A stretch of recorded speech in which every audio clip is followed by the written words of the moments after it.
if you could tell me a little bit about your childhood. So I have my childhood in like parts.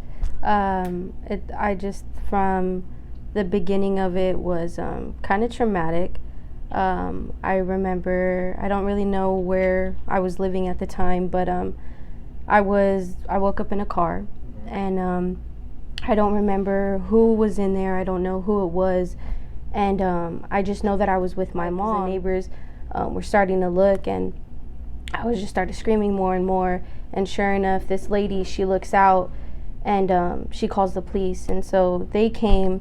They took me because I guess there was like drugs in the car. I was, I believe, 4, and they took him, and there was a girl there, but I don't know what ended up happening with her. And I just remember I was just like, I just want my mom. So I just remember the next morning waking up, and I woke up and there was just a bunch of kids around me, and they had like me on the couch, and they were just like, oh, your mom's gonna come today. And I'm like, yeah, like I want my mom, like where is she? And sure enough, like a couple hours go by, it ends up being my grandma, which is my mom's mom. And I completely like just dissed her, like I wanted my mom, and I just was like, what are you doing here? And so I end up going to Orangewood in Orange County, which is a foster care. And what age? It was still the same year. And I remember I spent my birthday there. My grandma would come and visit me on weekends. My great grandma would. And sure enough, I was able to go with my great grandmother, and lived with her. My mom would come occasionally here and there, stop by to get mail and stuff. And after that, it just shifted to me living with my biological dad. And when that happened, me and him were doing so good. He was into church. He was like this just amazing guy, like my best friend. And sure enough, he got married, and she had 2 other kids, and they were girls, and it just did not end up. My dad just really like kind of lost sight. And I remember one night they caught a domestic violence case, and my dad ended up going to jail. And every weekend I would have visitational rights with my grandma and my mom, and so this was a way for my grandma to get me. And so during this time we were living in Orange County, and when that happened, sure enough, my grandma just got me instantly, went to the court, and was just like, I want guardianship of her. So we moved to San Pedro. This was in like 2008, I believe. And we lived in a 2-bedroom apartment. Like I had my own room. She just like had it made for me. Yeah. And that was like the best times ever in my childhood. I was a kid. I was like playing with all the boys. I was such a tomboy. Yeah. Like it was super fun. And until my mom started coming around again, and she would just come for Christmas, or sure enough, she was in and out of jail. And that was like the only time that I would ever like hear like from her, is when I would wait for Christmas, and then sure enough, I'm getting a call like, your mom just went to jail. And I would go, and me and my grandma would hurry up and try to get everything together, all my Christmas gifts, and we would go return them, and just to get my mom out that night, and this went on for a couple of years. I know that going to school, my grandma, I would know that she was gonna go try to find my mom, and so I would go, and I would tell her my backpack's in the trunk. So I would go all the way to the back, and then I would climb in the trunk, and then I would stay there until I knew she was on the freeway, and then I would hop back over and be like, where are we going? We're gonna go look for my mom. And she would just be like, what are you doing? We would drive for hours, and everybody would just give us this run around of where she was and stuff. So fast forward all that, we ended up going, what happened? We got kicked out of the apartment we were at, and we moved to Park Western, closer over there. It's still in Pedro. I started middle school, and that's when it kind of just fell for me. I started using drugs. I started just not caring, and I realized like it was just my grandma, she suffers with bipolar and schizophrenic, so she would have like these scenes, and just it wasn't the best, she was just always just so, it was just like wishy-washy, you know. One minute she's okay, and one minute she's like kicking down my door, and I just didn't know what to expect, but I loved her, you know. And my mom, during this time, she had several kids, and I was taking care of my brother once we moved, and I wasn't going to high school, I wasn't going to school. I would leave school to go take care of my grandma and take care of my brother, and after that, that was just the childhood summary right there. What were your dreams as a child? I don't think I really had dreams, because I had to grow up so fast. You know, I didn't have that, like, all right, like, you know, I'm going to go to school, I'm going to do this, I'm going to do that. It was just all like, how am I going to take care of my grandma, and where's my mom? So would you say the dream could be you wanting to see your mom? Wanting to be with her for sure was just, that was it for me. Can you tell me about your relationship with your dad? And how that made you feel? Yeah, me and him, like, that is my best friend. Like, me and him, we are like funny, you know. It's just, it was the best. But he was just so lost with himself. He used drugs, and he was an alcoholic, and he would just do his own thing, and it kind of fit in with me, because then I would just go for the ride, and it was just a friendship. It wasn't so much like a parent. And yeah, we kind of just drifted after a minute. He ended up leaving and did his own thing. How did it feel when he left? I was really hurt, because I left my grandma's, and I made all of these decisions, and we were doing so good together. You know, he got sober, we were at a home, and I was doing good in school. And sure enough, one day he said that he was gonna go to Disneyland or something, and with his baby mom, and sure enough, he just never came back. And I was supposed to go to a military academy, class 19, and it was 2 days before I was supposed to go, and I wasn't able to because I didn't have a parent at the time, and he just disappeared, and I was just by myself again, and I didn't really have anything, so that kind of just left us with no words or anything, really. What about your relationship with your mom, or when you did have that relationship, how did that feel? I can honestly say then it was abandonment. It was like all I wanted. Nobody can mean anything or be in that position that I wanted my mom to. And I think that I just kept searching for it, but even when somebody would try to, or something, I wouldn't allow it because it wasn't my mom. But now, after just everything that happened, I reunited with my mom. We built this relationship back up, and I forgave her for like everything that she's done, and now we moved past it, and she's still in my life now. Like, she's just my rock, and now I'm just barely learning how to deal with myself without like relying on her. What did you learn from your parents? I learned that you can't use somebody as an excuse of why you're not living your life. And I learned so much from just their life, and to apply it within myself. Like, I can't sit here and blame them for everything that I did and I chose to do, but I did learn a lot from within myself, for sure. Can you tell me about your first love and how that felt? My first love, I think it would be the time that I moved with my aunt. And her family, it was her husband, Laura and Javier. They were just the best. Like, after everything happened, I moved with them, and it was just like this family. It was just like they poured into me, and that was like my heart. That was my first love right there, and that's how they showed me what support in a family is, and that, yeah, there's no other feeling from that. Can you tell me about your first loss or heartbreak? How that felt?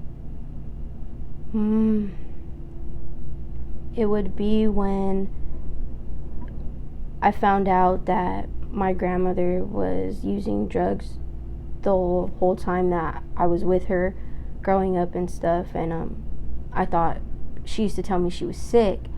And it turns out that she was just no different from my mom and my dad and everybody else. She was just using this whole time. And it broke my heart because I was like, I put my life on the hold. Like, I stopped, and I thought that you were just really sick when you were just in your own drug use, and we lost everything from that.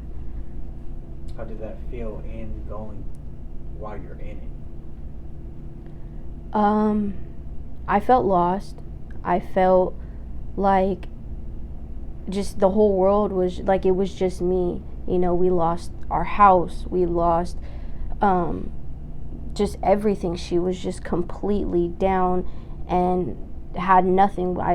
My brother, I thought that it was best for him to go with his aunt because I couldn't do it. My grandma was on drugs, and I was just still, I was using drugs at the time too, so I wasn't any better. And it hurt me so much because How old were you during this time? I was 15.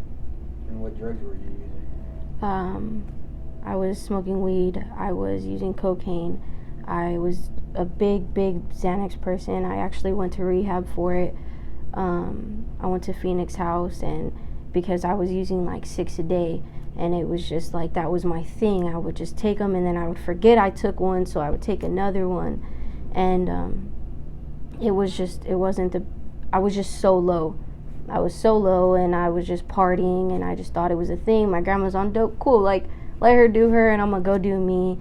And so I gave up my brother, and then sure enough, we just completely lost contact with that. And that was when my heart was just completely broken with all of it. Who first taught you love, and how? To go back to my aunt, for sure. She taught me how to hold myself. She taught me to not. It was through God, honestly. It was through God that she showed me the love, and I felt it within myself. And she just showed me how to be. She showed me how to clean. She showed me what a family's supposed to be like, how you're supposed to go to school. Just her and her family was just something that was just so important. And just, she can feel everything I was going through, and just that support was just really that love for me, because I was missing it so much, and I've never had that. When you say through God, can you describe that? Yeah. So she was going to church through for a while, and I was just going with her, and it was like an everyday thing. You know, you wake up and she's already playing her worship music, and I was just like, all right, cool, like, you know, let's get into it. And I was in the youth ministry. I started like helping out with that, and it was just so in tune. And I started building a relationship with God, and honestly, that was just an experience that I can never turn back from. I mean, there's no high, there's no person, there's no thing that can compare to how God will make you feel and how He does. Like, there's nothing that compares to that. And when I was there with my aunt, I was able to find that. And it was just like, okay, so what? Like, you went through all of this. You went through, okay, your mom wasn't there. Like, okay. And how old were you during the youth group and all that? I was 16. Nice. I was 16. And I was just like, you know, like, all right, so, like, let's go, like, live your life. You know, you've got it. And, yeah, it was just the best. It was the best ever. What's love to you now? Has it always been the same, or has it changed? If not, what's love compared to what you thought it was, to how you see it now? Love to me now is just that support, that just hey, you know what, I'm here for you with with forgiveness, you know, and I'm always gonna be here. And just that somebody to just, not somebody, but like the way you can go about it and the way you see things, and that is just love itself for me. You know, like I I can't even explain it honestly, but how I used to see love was like that feeling, that quick feeling. That just like, all right, cool, it satisfied me for a little bit. Yeah, that's love right there. Cool. Yeah. You know, like I see it, or like a physical thing or just anything like that, but it wasn't something that you feel in your heart. Right. How does it feel when you feel it in your heart? Can you describe that? Yeah, I mean, I think it's just, it goes to show. I think it goes to show for sure. I can't describe love. Can't. Can you tell me about a general good day for you? Like, what's a good day for you? A good day would be waking up, having my boyfriend clean for sure. You know, waking up and everything, the house is good. Talking to my family and my grandma, giving her a good call and just kind of like putting positivity with her. And then talking to my mom, seeing my little sister, and then just really relaxing. That would be a good day. Can you tell me about a bad day, general bad day, and how you push through it? Yeah. So there was a couple bad days just actually recently. My grandma, she was at a home, and she left. She didn't want to be there anymore. And I'm still living my life, you know, and trying to figure it out. And sure enough, she's like, I don't have nowhere to go. I'm trying to like deal with all of this. And I'm like, okay, you know what? Let's do this. Go over there, get dropped off. And I'm like, we're going to get a room for now. You know, you're going to just get settled in. And then I'm going to figure this out, you know. And it was just like, I felt like everything was weighing down on me because I'm trying to figure out my life. My grandma has nowhere to go again, you know, and I'm not even financial stable right now with what I want. But let's do this and like let's persevere. Let's get it done. And sure enough, a couple days go by and she's set. She has a place of her own right now, and it just works out. So, yeah. What are 2 things or events or people that have shaped you, good or bad? How does it feel when you reflect on them? I don't, like, can you repeat that? Like, what are 2 big things that have that would you say shaped you as a person, good or bad? Okay.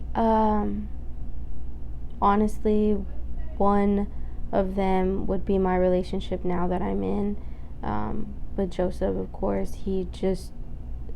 We have been through literally, like, this kind of goes back to your question, like, good and bad. Yeah. We've had some serious, like, bad situations come our way.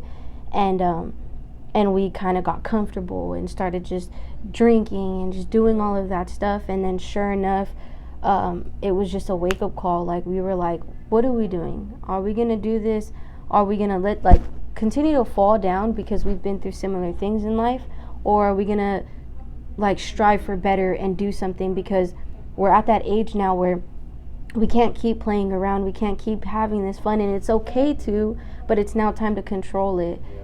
And it's like we are always just that rock for our family as much as we want to be as well. So it's like now we need to focus on us so that we can benefit them. And it has just been like my inspiration. It has been just like me getting on top of it, like, let's just do the damn thing. Yeah. And I think that all of that bad and that storm was just like, you know what, it shall pass. And now, like, we're like, all right, we're getting this together, we're moving now, like, we're doing this. So yeah, I think that all that bad turned in for good, for sure. What's inspired you and why? I would say just to go back on my relationship for sure, because I was just so alone. Yeah. I was so just like, fuck it, you know, like, let's just whatever happens. But now I have like a purpose and a motivation to like, come on, let's do this. Like, let's get your car. Let's get your place. Yeah. Like, let's help your family. Yeah. Let's do all this. Let's save, and that right there was just my biggest inspiration for sure, because it was an eye opener, and let's just do it. I really can honestly say that. Yeah, go back to my relationship. With your boyfriend? Yeah, for sure. What has been a humbling experience for you? Humbling experience. Honestly, not having anything, from sleeping outside of my school with my textbook ready for the next day. Like, like, I'm here. Like, let's do it. From going to the store because we didn't have food, and just to go and steal just so we can come back with just something just to eat and munch on. And I think all of that has made me the person who I am, and it's humbled me. It's made me like, you know what, you don't got to do those things. It's made me just build myself up, and to where then when things don't seem to work out and I don't have money like that and I don't have all that, it's like, wait a minute, look where you are now. Look, like, you were sleeping on the floor, sleeping outside your school, you were on drugs, you were going through all of this stuff, and now you're okay, you're sane, like, so keep it together. And I think that a lot of that, me going through that in my life, has humbled me and made me honestly the most humble person that I can say I can be, because of everything I've been through. Can you describe the feelings being young and sleeping outside of your school, or just being hungry and then stealing, and how did it feel going through those events? In those events?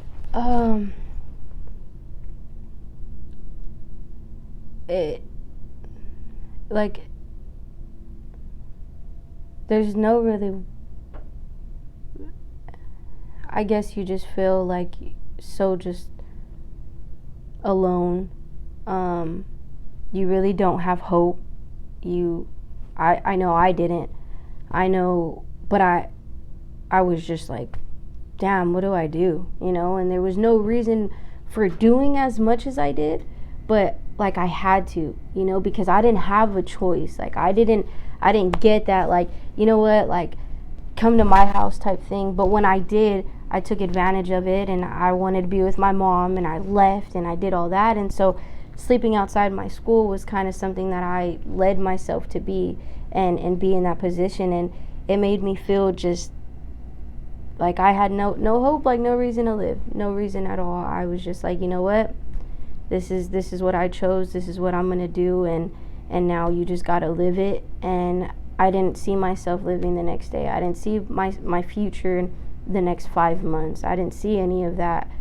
I didn't even care about myself, really. I didn't. I was just like, let's just go get high. Like, let's just go run the streets. Let's just go do all of that. And or when there wasn't food, when I was living with my mom or something, it was just like, now I have to go do this, because there is no money, because there isn't anything that we can work from. So it's just like, now I gotta eat. I'm hungry.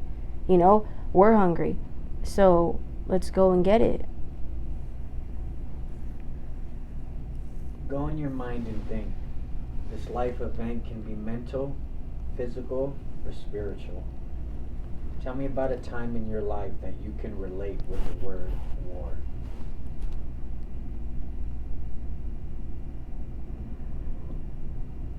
I think my mind was spiritual, mental, and had a physical effect on me for like this warfare. It was just the way I thought about life, the way I thought about others, the way I thought about myself.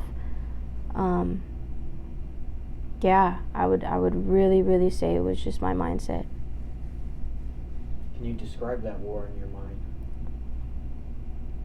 It was just like so demonic. Like, I was just so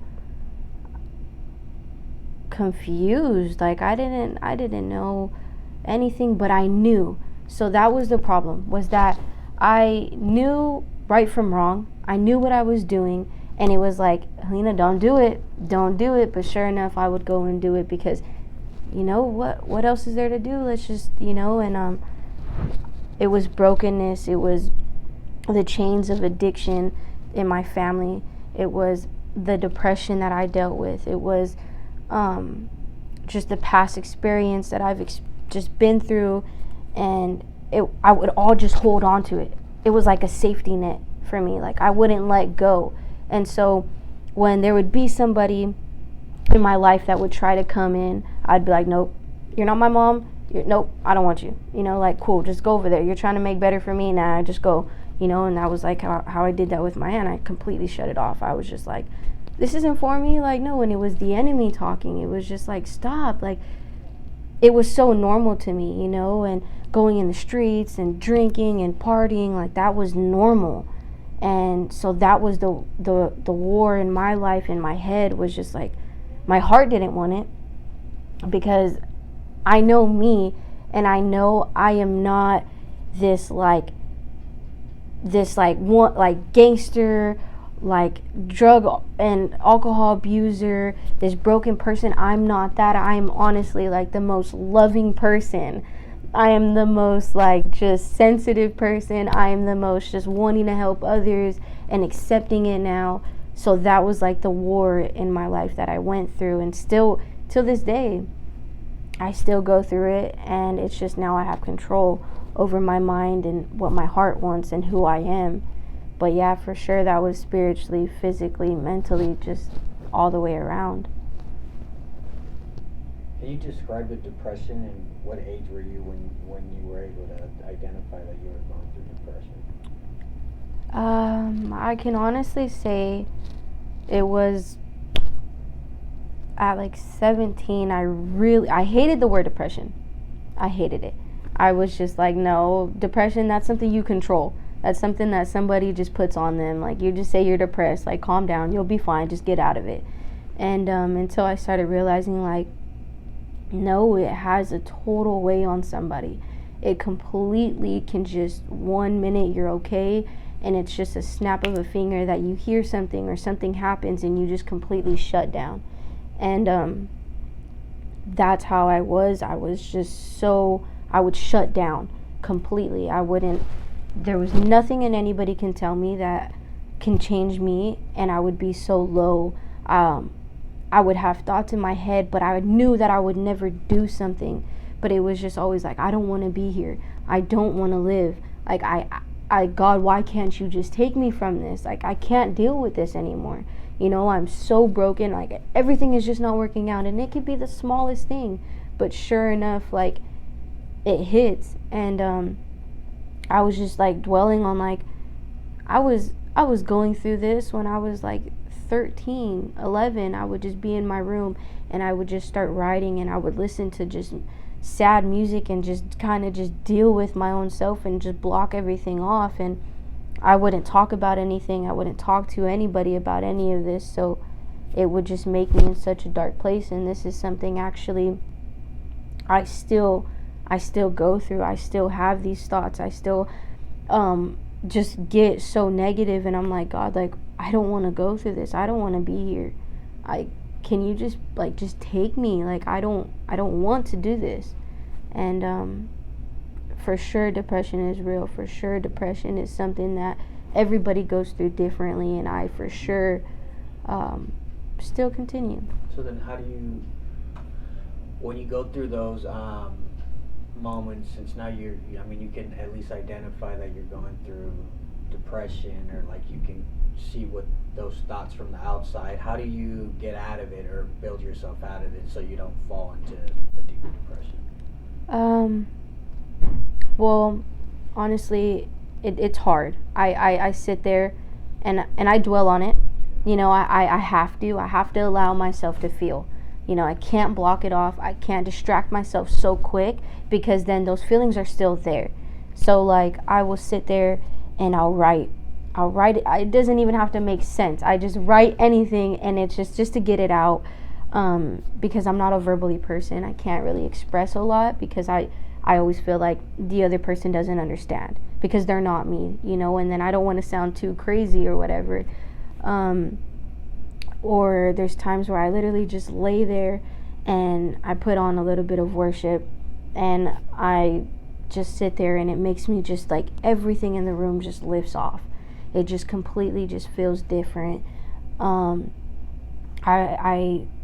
Yeah, those are just honestly the two things I can say that I do is I write it out and I find my own little ways. Sometimes it's different. Sometimes I'll just get up and start cleaning. Like, it all depends, but for sure I could do that. So same question. Go in your mind and think this life event can be mental, physical, or spiritual. Can you tell me about a time that you can relate to the word peace?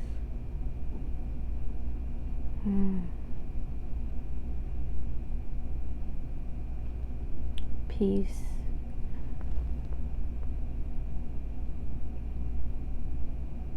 Dang.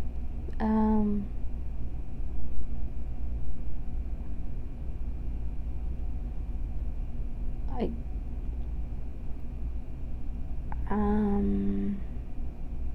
It can be as simple as a fleeting moment. It can be I God. It can be anything.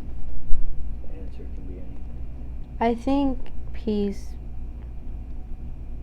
was just knowing that my mom and my grandma are okay day to day. That brings me peace and relief that, you know what, my mom's good, my sister's good, my grandma, she's cool, she has a roof over her head. I just talk to her.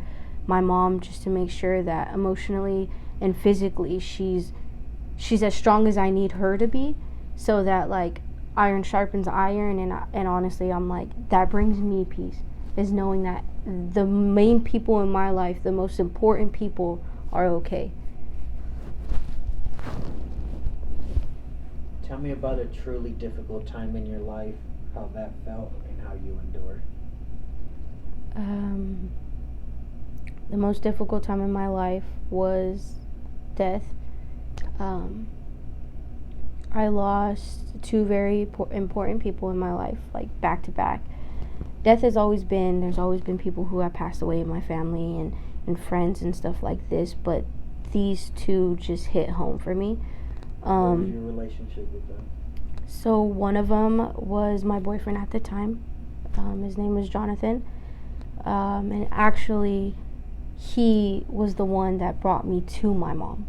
He was just like, hey, how I was talking about before then was when I would drive around with my grandma looking for my mom and stuff, we would be in this small little city.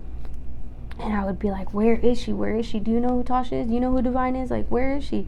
And sure enough, I meet him in the midst of it all, and it just completely, I found my mom. Like, it was just like, I built a relationship with her. I was living with her, and this is like the first time ever in my life, I was like 17, that I've ever lived with my mom. So it was just super crazy. And sure enough, he got shot 2 times. He was of course in gangs and doing all of that, and he was trying to get. How old were you? I was 17, and he was trying to get out, and just blink of an eye, driving in the car, and they shot him twice, and so he went into ICU. And during that time, I was just going through it. I didn't know how to deal with it. He was completely paralyzed and everything like that. And so then I was living with I wasn't living, I was staying with my cousin. And she was just like, hey, Aaliyah's not here. My cousin was going to go to vacation. And so she was like, can you please stay with me? And I was like, okay, like, yeah, we'll stay. We'll keep you company. It was me and my cousin Adriana. And sure enough, we're all chilling over there. It's like the weekend, and he's getting better, so this is in the time frame. And sure enough, all of a sudden, it was just weird that whole day. I remember us just hanging out, and we were drinking with her, and she was in such high spirits. Like, she was just the most craziest but funny, loud person ever, okay? And my cousin Aaliyah comes back. It was after the weekend. She comes back from her vacation, and we're all just chilling. We ended up having like this like a little get together and stuff. And so me and my cousin Adri, we go back to my mom's, and so we go back to the city. And all of a sudden I was like, dude, your homework, you need your homework, because we were gonna stay over there. And I remember Jessica telling me like, Mia, like, don't go, just shower, like, just stay here, like, you know, you don't need to leave, you like, please just stay. And I was like, no, we'll be back, like, I promise, we're gonna be good. So we leave, and once we get to my mom's, we're like, let's go back, let's go get your homework and stuff. So we go back, and I'm smoking a blunt, and I'm like, go inside. And she was like, no, because what if she's gonna get mad at me? You come with me. And I'm like, just go, dude. So she goes, and all of a sudden she comes running back. And I was like, what happened? She was like, dude, I don't know. Like, I don't know. Jessica's being weird. I need you to come. I was like, what? And she was like, yeah, just come. So I'm with my mom's brother-in-law. And I'm like, Gustavo, like, come with me, you know, like, come on. And he's like, okay. And we just felt so weird. Yeah. It was so weird. And sure enough, when we get off the car, I'm like, hey, like, you go. And he's like, what? And I'm like, go, like, just go, dude. So he goes, and there was like just food right there and everything. Like, she just got up, and the screen door was open, and sure enough, he goes to the back, and he's just stuck. And I was like, what happened? So I run back there, and she's hanging on the tree. She committed suicide. And she was writing on the wall to her mom and stuff. And that the day before that, I was just tagging on the wall. I was just being reckless. I was just, you know, like, and there was a water still running, so she was just barely rinsed it off, and she wrote on it. And I was just like, oh my God. We tried to get her down, and she was she threw up, but she wasn't just able to make it. And so I go, and I see my cousin Aaliyah on top of the stairs, and I'm like, come here, you know. And she's just like, what happened? Like, what's going on? And I was like, come on, let's just go. The ambulance comes, and she gets in the car, and I was just like, Aaliyah, I was like, I'm so sorry. And she was like, she did it, huh? And I'm like, Aaliyah, I'm sorry. And she's just like, Mom! And she just starts screaming and just going off. And I was like, she turns around, and the ambulance is barely putting her mom in the car, and they're trying to pump her. And I was just like, let's go. So I just got in the car, and I just took off, and I just started playing worship for her, and she's just crying. And so dealing with that, and then right after, about a month later, I get a phone call, and I was getting like 132 calls, and I was like, what's going on? And sure enough, I'm passing Jonathan's house. He lived on the next block, and I see the morgue. And I was like, no way. This is not happening right now. And I just got off the car, and I just wanted to be alone. He ended up passing away, and July 6th. And that was it for me. I had nothing. I just witnessed my cousin committing suicide. My boyfriend just died from gangs and getting shot. So now in my life, I'm like, all right, Helena, you have choices now. You have choices to either go and kill yourself, if this is what you want to do. You have choices to go run the streets and get killed, or now you're just going to lose yourself and either end up in jail, or you're going to end up in the hospital from just losing it completely. And I think that was just the most difficult thing, but yet the most amazing thing in my life that could have happened, because I was able to really focus and be like, dang, like, what are you doing? Like, you have all of these options and choices. Hello? We're busy in here.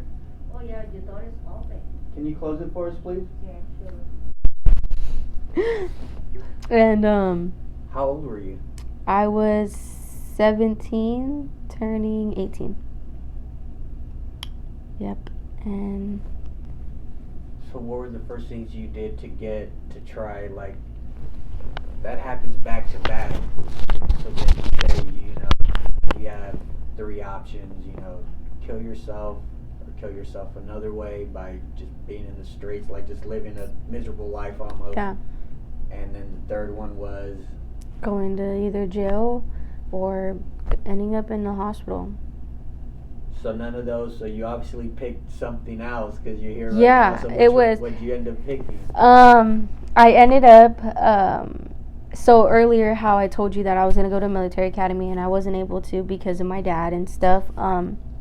This is where, like, my whole life turned. Like, literally, I am not anything close to how that was.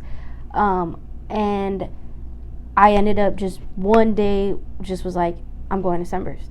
I still have time right now. I'm gonna go to Sunburst. And now it wasn't. It was a military academy, Sunburst Youth Academy. And you stay there residentially for 5.5 months. It's military based. It's like you live, like, wake up from 4, go to sleep at 8. Just everything was just military. And so I was like, Mom, I was like, this is where I need you. You know, if there wasn't anything else, this is where I need you to do. I need you to sign me up. You know, and I was 18, so I could have done it, but I wanted her to. Yeah. You know, I was like, you're going to do this. Like, you need to. And sure enough, I got accepted, like, right away. Me and my mom were just like, let's do this. Like, she had in order for me to go home on vacation, you only go 2 times. She had to go to parenting classes. And I was like, Mom, you had to do this my whole life? Like, you know, like, to get me and to get your kids? Like, what happened? Like, why are you doing this now? You know, just for me, just to go a couple of months to military school. And she was just my main supporter. Like, this is where me and my mom's relationship completely connected. She was writing me every day. I was always getting letters from her. I was just missing her so much. She came on family day and everybody had shirts of a picture of me on it. Like, the whole family came. I was going to grieving therapy for sure, just to deal with all of that and heal from it. I found myself. I needed that structure. I needed to know and really set a goal for me.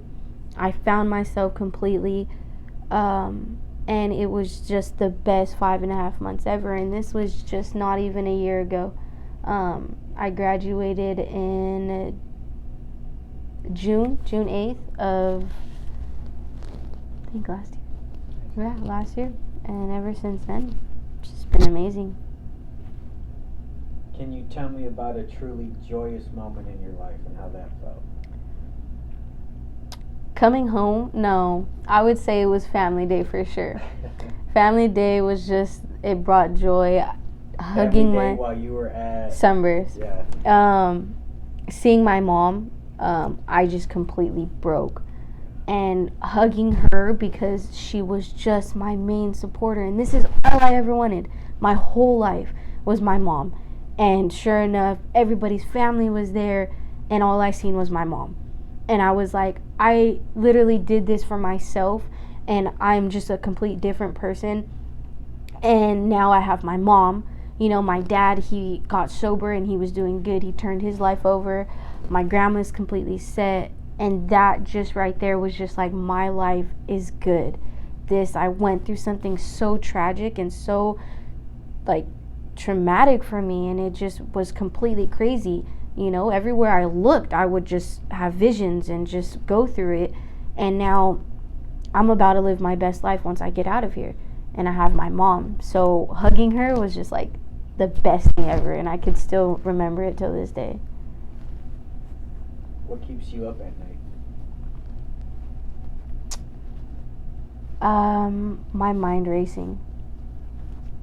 My mind continues just to keep going and going about the what ifs, the whens, the whos, and I can't stay in one place. I can't just be content in my life. Like, if I have a goal and I don't see that I'm doing things about it, it just drives me crazy. I feel like I'm not doing enough. I feel like I'm not doing the right thing. Like, am I getting stuck? Is it worth it? Is it meant for it? And sure enough, I find myself waking up at like 2 o'clock in the morning. Just the other day, 2 days ago, I was not able to sleep whatsoever. And I would just had so many thoughts in my head, and it just kept going and going and going. So sure enough, here I see myself laying on the bed just writing like pages after pages, and it's just not having control, I think, is what keeps me up for sure. My mind races. What keeps you going every day? My brothers and sisters. Yeah. Imagine you're in the hospital today with only hours to live. What would be your regrets? Jesus. Leaving my aunt's house. I didn't fight. I didn't fight through it. It was the best thing for me. I could have graduated high school. I could have done all that, and sure enough, I left. To go back to my grandma, going back to my mom, knowing what I was going to expect. That is something that I hold so heavy on myself, is not giving myself a chance. And another thing would be letting my grandma lose everything.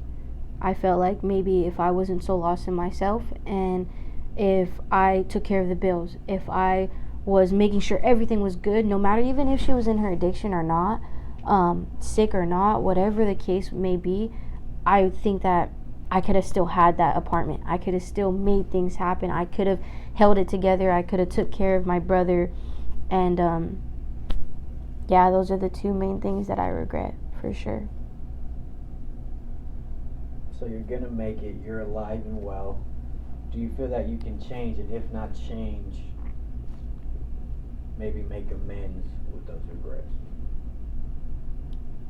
Definitely. So thank God I'm alive and well. So that's good. For sure, this happened so many years ago with my aunt. I can make amends with all of that. She might not want to have the best relationship with me right now, because I'm not where she knows I can be in life. And I know that she just speaks so much and highly of me because she knows my potential, and that's where I think we clash a lot. But about me leaving and stuff, I know that she just means well. So it's just me holding it on myself, like, Helena, you made a mistake. Now it's time just to forgive yourself, and like, you can still do this. You can still live your best life. You can still do all things through God. And with my grandma, I mean, yeah, there was nothing I could have done. I was 16, but you know what? Can't keep using those excuses. Like, you just got to keep going and forgive yourself. Stop being so hard on yourself.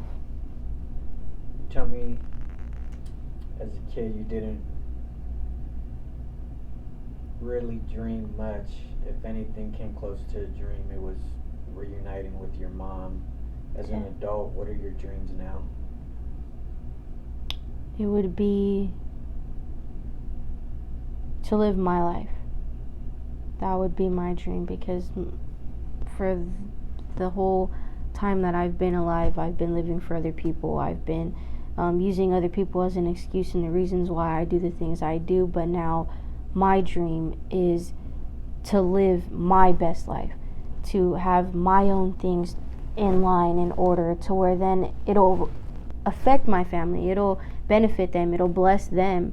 And as long as I know that I have myself, like, that is my dream right there. Just live your life, Helena. Like, that is it, and you'll be fine. You're the author of your life, but what's your picture perfect ending? Having myself and everybody together and well. And honestly, my mom not living the life she's living, seeing her just be the amazing woman that she is and sometimes doesn't see. Just providing with my family, and this is my life, but yet I still want it for everybody else, because it wouldn't be nothing if I didn't have the people that I care about the most, right? Yeah. Alright. Thank you. Yeah.